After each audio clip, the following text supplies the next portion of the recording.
Bonjour et bienvenue dans mon journal de lecture.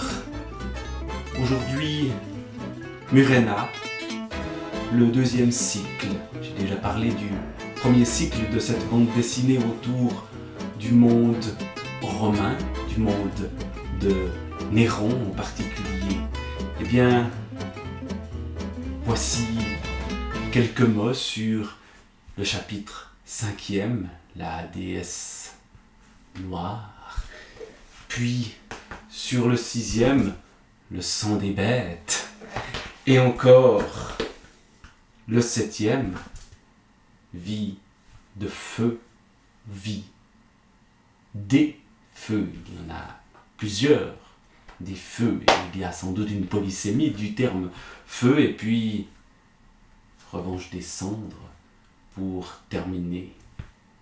Ou pas tout à fait sans doute pour terminer.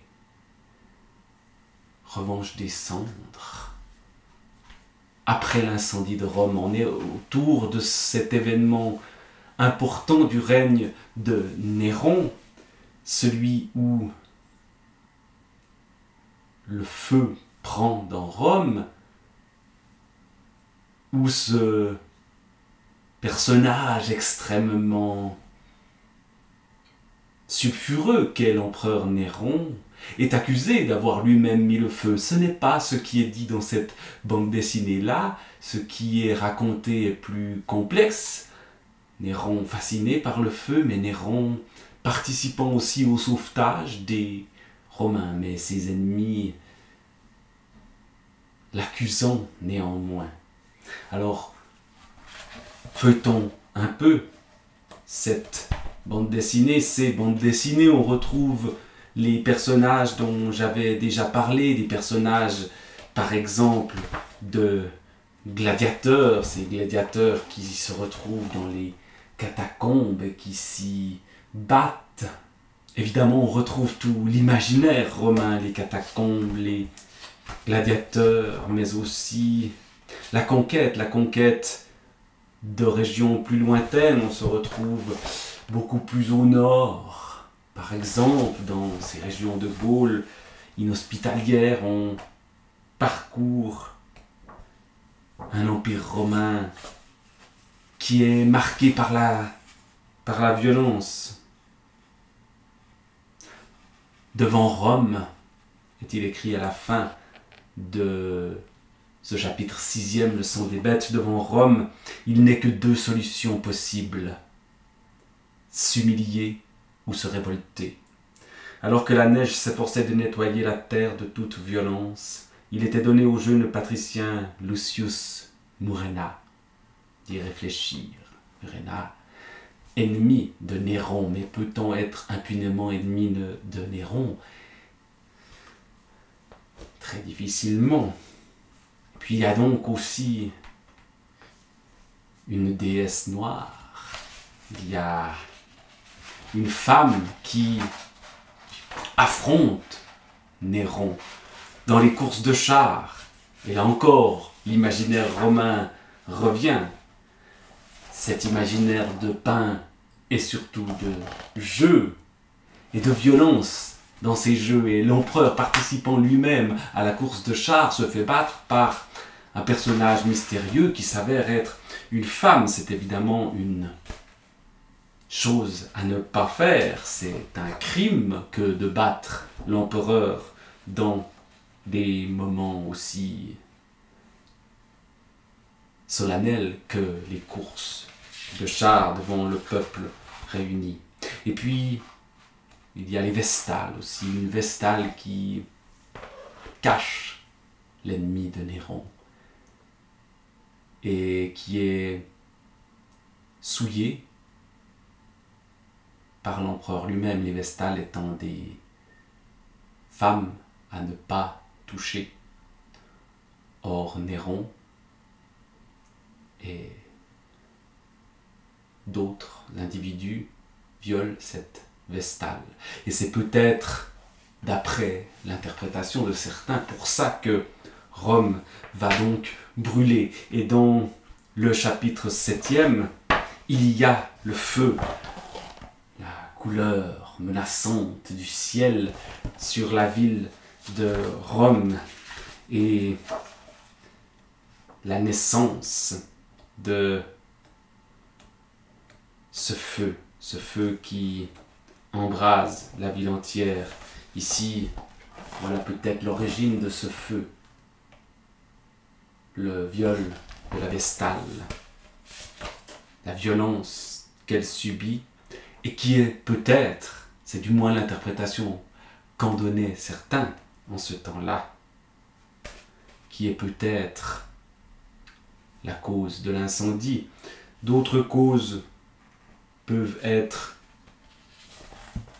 données. Ici, on a une scène de bagarre avec le feu qui prend à un endroit et qui se répand partout avec des belles pages de couleurs flamboyantes.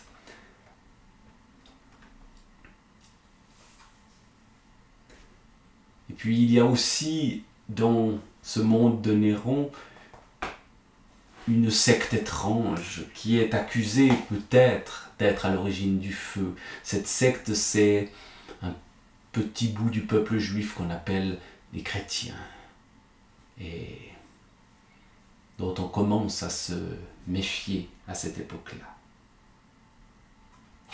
Un certain Pierre qui est présent.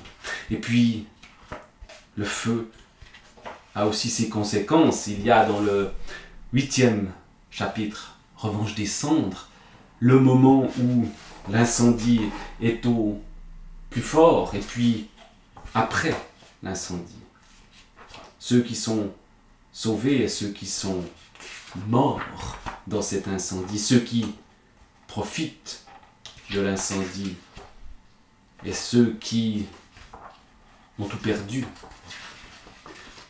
Et Néron, l'empereur, après l'incendie, qui doit trouver des coupables. Parce que s'il ne trouve pas de coupable, le coupable désigné, c'est lui, le coupable déjà dénoncé, c'est lui. Alors,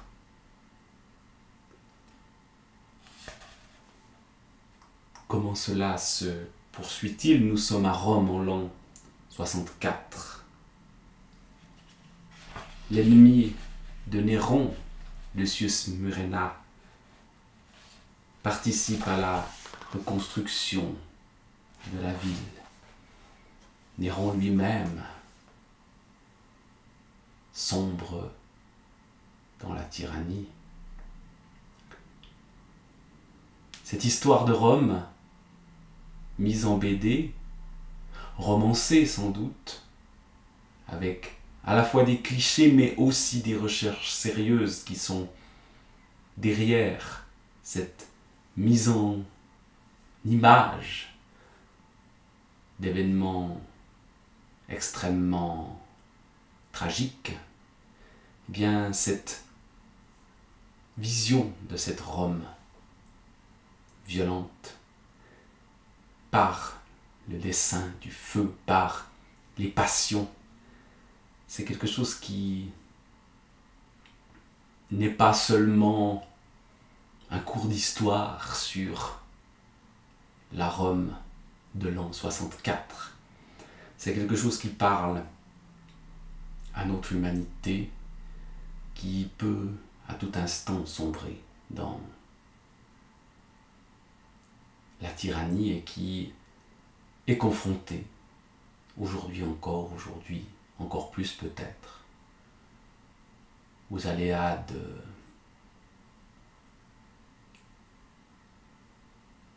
ces catastrophes qui, soudain, détruisent et modifient profondément les structures du monde et la vie des humains.